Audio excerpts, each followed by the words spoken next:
ఈరోజు పలాసలో శ్రీ శ్రీ వెంకటేశ్వర స్వామి దేవాలయంలో ఒక దుర్ఘటన. ఇటీవలే నిర్మాణం చేసినటువంటి ఈ వెంకటేశ్వర స్వామి దేవాలయానికి విపరీతంగా భక్తులు రావటం ఆనవాయితీగా మారింది.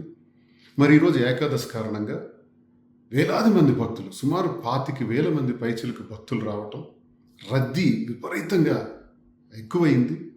ఈ సమయంలో ఒకళ్ళ మీద ఒకళ్ళు తోపులాట జరిగి సుమారు 8 మంది ఈ దుర్ఘటనలో మరణించడం, మరో 3-4 వరకు గాయాల పాలవటం.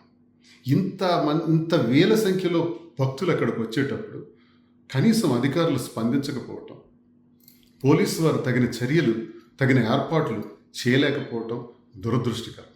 కేవలం నిర్లక్ష్యం వల్ల ఇది జరిగిందని నేను భావిస్తున్నాను. పైగా వాళ్ళు చెబుతుంది ఏంటంటే ఇది ఎండోమెంట్ దేవాలయం కాదు, ప్రభుత్వ పరిధిలో లేదు అని చెబుతూ చేతులు దులిపేసుకోవాలని చూస్తున్నారు. ప్రభుత్వ పరిధిలో ఉన్న సింహాచలంలో కూడా ఏం జరిగిందో మనం చూసాం. అంటే అక్కడ కూడా ఎంత నిర్లక్ష్యంగా ఉండటం వల్ల జరిగిందన్నది మనకు తెలిసిందే. అయినా ప్రభుత్వ పరం ఏంటి, ప్రైవేట్ పరం ఏంటి? ప్రజలు ఎక్కువగా గుమిగూడున్నటువంటి ప్రాంతంలో దేవాలయంకి వచ్చేటప్పుడు అది ఏ దేవాలయం అనేది అనవసరం. అక్కడ రక్షణ చర్యలు, అక్కడ భద్రతా చర్యలు తీసుకోవాల్సినటువంటి అవసరం అధికారులకు ఉంది. ఎండోమెంట్ అధికారులు కానీ లేదా పోలీసు వారు కానీ తప్పించుకోవటానికి లేదు. ఈ జరిగిన దుర్ఘటన పైన చాలా చింతిస్తూ నా ప్రగాఢ సానుభూతిని కూడా తెలియజేస్తున్నాను కుటుంబాలకి.